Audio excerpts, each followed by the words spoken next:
கிறிஸ்துவுக்குள் அன்பான தேவனுடைய பிள்ளைகளே, இயேசுவின் நாமத்தில் உங்களை நான் வாழ்த்துகிறேன். சேர்ந்து ஆண்டவரை துதிக்கலாமா?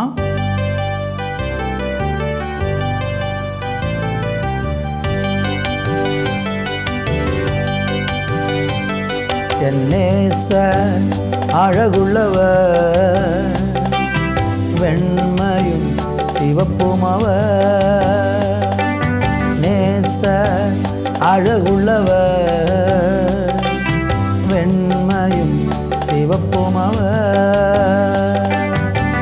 மாறிடாத நேசரவர், மகிமையை வந்திடுவார், மறுரூபமாக்கிடுவார், மகிமையில் சேர்த்திடுவார். மாறிடாத நேசரவர், மகிமையை வந்திடுவார், மறுரூபமாக்கிடுவார், மகிமையில் சேர்த்திடுவார். நேசர் அழகுள்ளவர், வெண்மையும் சிவப்பும் அவர். அல்பாவும் ஒமேகாவுமானவர், முந்தினவரும் பிந்தினவருமானவர். அல்பாவும் ஒமேகாவுமானவர், முந்தினவரும் பிந்தினவருமானவர். சத்தம் பெரு வெள்ளை இரைச்சல் போல, முகம் பிரகாசிக்கும் சூரியன் போல. சத்தம் பெரு வெள்ளை இரைச்சல் போல, முகம் பிரகாசிக்கும் சூரியன் போல. மாறிடாத நேசரவர், மகிமையை வந்திடுவார், மறுரூபமாக்கிடுவார், மகிமையில் சேர்த்திடுவார். மாறிடாத நேசரவர், மகிமையை வந்திடுவார், மறுரூபமாக்கிடுவார், மகிமையில் சேர்த்திடுவார். நேசர் அழகுள்ளவர், வெண்மையும் சிவப்பும் அவர். நேசர் அழகுள்ளவர், வெண்மையும் சிவப்பும் அவர். அந்த நல்ல வேலைக்காக நன்றி. எங்களோடு கூட நீங்கள் இருக்கிறதற்காய் நன்றி. எங்களை நேசித்து பாதுகாத்து கிருபையாய் வழிநடத்துகிறதற்காய் நன்றி. தொடர்ந்து உம்முடைய கரம் எங்களை தாங்கட்டும். இயேசுவின் நாமத்தில் ஜெபிக்கிறோம் எங்கள் ஜீவனுள்ள நல்ல பிதாவே. ஆமேன், ஆமேன். இன்றைக்கு நாம் சிந்திக்கும்படியாக யோவான் சுவிசேஷம் 15ஆம் அதிகாரம் அதனுடைய 16வது வசனத்தை வாசித்து, தேவன் நம்மை எப்படியாக தெரிந்து கொண்டிருக்கிறார், எதற்காக தெரிந்து கொண்டிருக்கிறார், அவர் நம்மை தெரிந்து கொண்டதனுடைய நோக்கம் என்ன, எந்த சூழ்நிலையிலிருந்து ஆண்டவர் ஒரு மனுஷனை தெரிந்தெடுக்கிறார் என்பதை குறித்து இன்றைக்கு நம்ம சிந்திக்க போகிறோம். முதலாவது அந்த வேத பகுதியை இப்பொழுது நம்ம வாசிக்க கேட்போம். நீங்கள் என்னை தெரிந்து கொள்ளவில்லை, நீங்கள் என்னை தெரிந்து கொள்ளவில்லை, நான் உங்களை தெரிந்து கொண்டேன். நான் உங்களை தெரிந்து கொண்டேன். நீங்கள் என் நாமத்தினாலே, நீங்கள் என் நாமத்தினாலே பிதாவை கேட்டுக்கொள்வது எதுவோ அதை அவர் உங்களுக்கு கொடுக்கத்தக்கதாக நீங்கள் போய் கனி கொடுக்கும்படிக்கும் உங்கள் கனி நிலைத்திருக்கும்படிக்கும் நான் உங்களை ஏற்படுத்தினேன். அன்பு தேவனுடைய பிள்ளைகளே, வாசித்த இந்த வேதவசனத்திலே முதல் பகுதியை மாத்திரம் இன்றைக்கு நம்ம தியானிக்க போகிறோம். நீங்கள் என்னை தெரிந்து கொள்ளவில்லை, நான் உங்களை தெரிந்து கொண்டேன். இது ஆண்டவருடைய தெரிந்து கொள்ளுதலை நமக்கு ரொம்ப தெளிவாக வெளிப்படுத்தக்கூடிய ஒரு அருமையான வசனம். பாருங்கள், நம்ம எல்லாருமே இன்றைக்கி ஒரு மனுஷன் ஆண்டவருக்குள்ளே வருகிறான், ஆண்டவருடைய பிள்ளையாகிறான் என்றால் அவனை தேவனே நேரடியாக தேர்வு செய்கிறார் என்று இந்த வார்த்தை நமக்கு அழகாக சொல்லுகிறது. இந்த பூமியில் பாருங்கள், ஒவ்வொரு காரியங்களுக்காக ஒவ்வொரு மனிதர்கள் ஒவ்வொரு வேலைகளுக்காக சிலரை செலக்ட் பண்ணுவாங்க. அது மாதிரி சில கல்விக்கு தகுதியுடையவர்களாக சிலரை தேர்வு செய்வாங்க. இப்படி பல காரியங்களுக்கு மக்களை உலகத்தில் சில தகுதிகளை பார்த்து தெரிந்து கொள்ளுகிறதை நம்ம பார்க்கிறோம். ஆனால் தேவனுடைய தெரிந்து கொள்ளுதல் மனிதனுடைய தெரிந்து கொள்ளுதலிருந்து முற்றிலுமாக வேறுபட்டதாகவும், இன்னும் சொல்லப்போனால் மிகவும் சிறப்பானதுமாக இருக்கிறது. என்கிற உண்மையை இந்த நாட்களில் நம்ம அறிந்து கொள்ள வேண்டும். உலகத்திலே ஒரு மனுஷன் ஒரு சிறப்பான காரியத்திற்கு தேர்வு செய்யப்படும் போது அவனுக்கு உலக பிரகாரமான சில தகுதிகள், உலக பிரகாரமான அவனுக்கு சில தகுதிகளை பார்த்து அவன் கல்வியில் சிறந்தவனாக, அவன் அழகில் சிறந்தவனாக, அவன் பார்வைக்கு அழகுள்ளவனாக, இன்னும் பொருளாதாரத்திலே பணத்திலே அவன் உயர்ந்தவனாக, இந்தந்த அடிப்படைகளையெல்லாம் மையப்படுத்தி தான் சில காரியங்களுக்காக மனிதர்களை உலகத்தில் தெரிந்து கொள்கிறாங்க.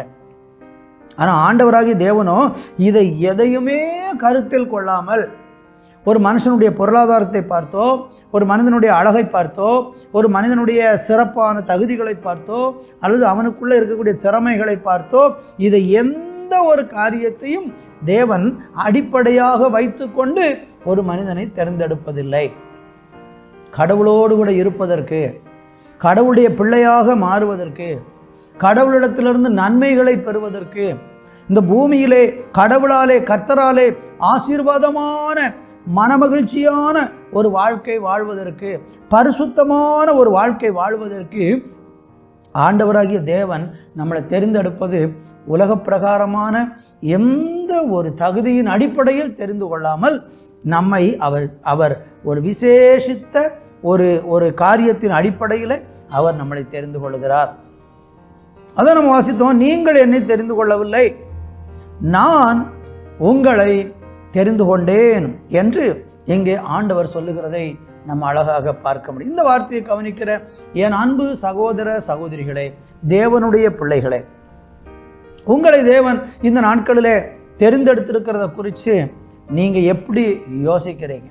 இந்த வார்த்தையை கேட்கிற நீங்கள் ஒருவேளை எனக்கு கடவுளுக்கும் தொடர்பே கிடையாது, சம்பந்தமே கிடையாது, என்ன ஆண்டவர் தெரிந்தெடுத்திருக்காரா, எனக்கும் ஆண்டவருக்கு என்ன உறவு இருக்குன்னு சொல்லி உங்களுக்கும் ஆண்டவருக்கும் ஒரு தொடர்பே இல்லாமல் நீங்கள் பாவம் செய்து யாருக்கும் வேண்டாதவர்களாக, யாருக்கும் உதவியற்றவர்களாக, எந்த விதத்தில் யாருக்கும் பயனுள்ளவர்களாக இராமல் உங்களையே நீங்கள் வெறுத்து, உங்களையே நீங்கள் ரொம்ப அற்பமாக எண்ணி, ஏன் இந்த உலகத்தில் வாழ்கிறேன் அப்படின்னு கூட நீங்கள் யோசித்து, இந்த உலக வாழ்க்கை கசந்த நிலையில் நீங்கள் இருந்து கொண்டு இருக்கிறீங்கன்னா, இன்னைக்கு ஒரு சந்தோஷமான செய்தியை நான் உங்களுக்கு சொல்ல விரும்புகிறேன். கர்த்தர் உங்களை தேர்ந்தெடுக்க விரும்புகிறார்.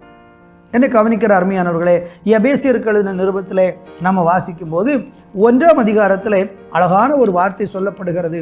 வாசிக்கலாம். 4வது வசனம்.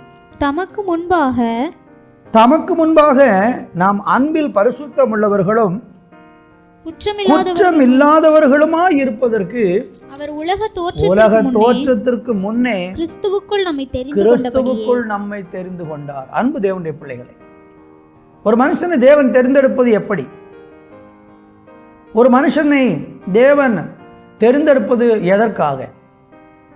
கடவுள் ஒரு மனிதனை தெரிந்தெடுக்கிறார், அவருடைய பிள்ளையாக்குகிறார்.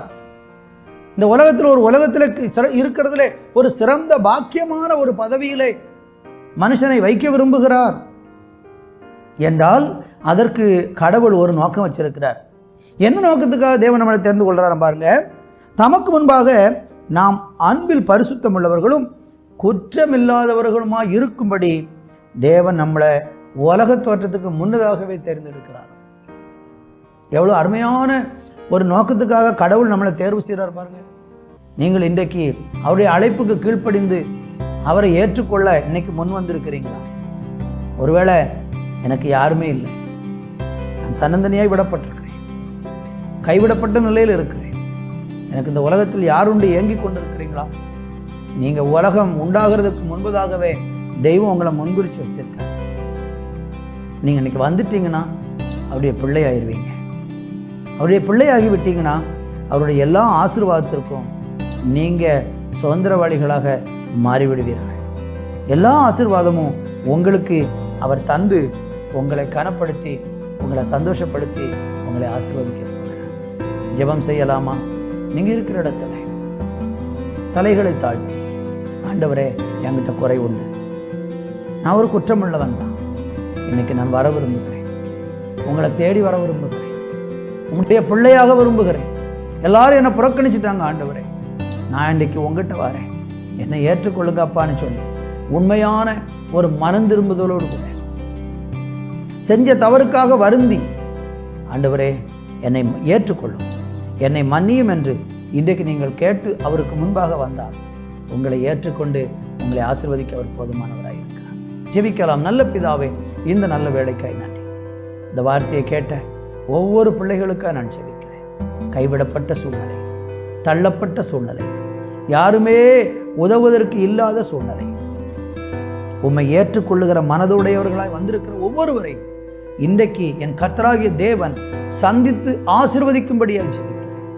கடந்த காலங்களிலே செய்த பாவத்தின் நிமித்தம் அவர்களுக்கு ஏற்பட்ட வியாதி, வேதனை, வறுமை, பலவீனங்கள், ஆண்டவரே புறக்கணிப்புகள் எல்லாவற்றையும் ஆண்டவர் அவர்களுடைய வாழ்க்கையிலே சீர்படுத்தி அவர்களை கனப்படுத்தி கர்த்தர் உயர்த்தும்படிக்கு நான் ஜெபிக்கிறேன். கர்த்தர் அப்படி செய்ய போகிற நல்ல கிருபைக்காய் நன்றி. இந்த உலகத்தில் ஆண்டவரை ஏற்றுக்கொண்ட பிறகும் பாடுகளும் துன்பங்களும் அனுபவிக்கிற பிள்ளைகள், நான் தேவனால் தெரிந்து கொள்ளப்பட்டவேன் என்கிற இந்த மனமகிழ்ச்சியிலே வாழ கர்த்தர் கிருபை செய்தார். தொடர்ந்து கூட இரும். இயேசுவின் நாமத்தில் ஜெபிக்கிறோம் நல்ல பிதாவே. ஆமென்.